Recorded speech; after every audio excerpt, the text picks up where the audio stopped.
ብዙ ጊዜ የምንዘነጋው ግን ሐድሩን ጋኢብ የሆነ ማለት ነው። ማይለየን ግን የምንረሳው ሞት ነው። ወላሂ ሞትን ማስታወስ እጅግ በጣም አስፈላጊ ነገር ነው። ከብዙ ነገር ያቅባል። እናውቃለን መቼም ሁላችንም ኩሉ ነፍስን ዛኢቀቱል ሞትን የሚሞግት ካፊርም አይኖርም። ፍጻሜው ሞት ነው ይላል።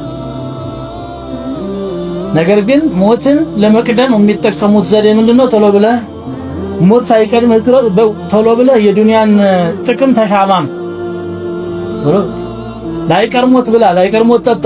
የሞት መድኃኒት እንግዲህ ምንድነው ማለት ነው? መብላት መጠጣት ነው ተብሎ ነው የተወሰነ።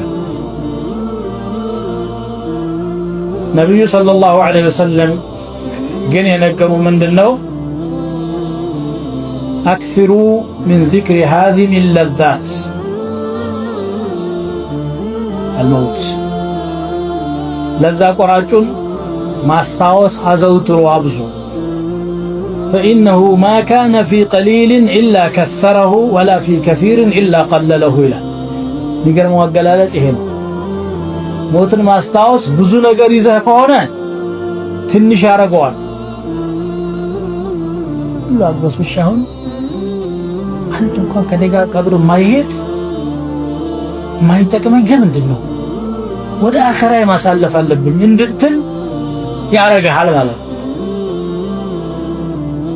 ወይ ደግሞ ትንሽ ከሆነ ያዝከው እንደው ሰው ምንድነው ብቻ ይጀደት ነው የምኖረው ይላል። ስንት ዓመት ነው የምትኖረው? ስንት ቀን ነው የምትኖረው? ረጅም አድርገን ስለምናስበው እኮ ነው። ሰውየው ባረጀ ቁጥር ሁለት ነገር ልቡ ውስጥ እየጎለበቱ ይመጣሉ ብለዋል ነብዩ ሰለላሁ ዐለይሂ ወሰለም። ሁለት ነገሮች ውስጡ ይጎለብታሉ። እሱ ያረጀ ነው፣ ጉልበቱ እየደከመ ነው። ምንድናቸው? አንደኛው አልሂርሱ ዐለል ማል ነው፣ ለገንዘብ ያለው ስስት። ምናልባትም ከ20 ዓመቱ ወጣት የበለጠ የ90 ዓመቱ አዛውንት ይሳሳል ለገንዘብ። ይሄ እንግዲህ ለራሱ ብቻ ሳይሆን ለልጆቹም ለልጅ ልጆቹም ልክ እሱ ራዚቅ የተደረገ ይመስል ጨነቅ ተበብላ። ሁለተኛው ደግሞ አልሂርሱ ዐለል ዑምር ነው የሚለው ለእድሜ መጓጓት። ረጅም እድሜ እንመኛለን። እንደውም ሞት የሚባለው ማለፊያ መንገድን ቢኖር ጥሩ ነው አይደል? ኢብሊስም የለመነው ይችል ነበር እኮ አንዝርኒ ኢላ የውም ዩብዓሱን፣ እስከሚቀሰቀስበት ቀን ድረስ አቆየኝ። ከዛ በኋላ መቼም ሞት አይኖርም ብሎ ነው እሱ።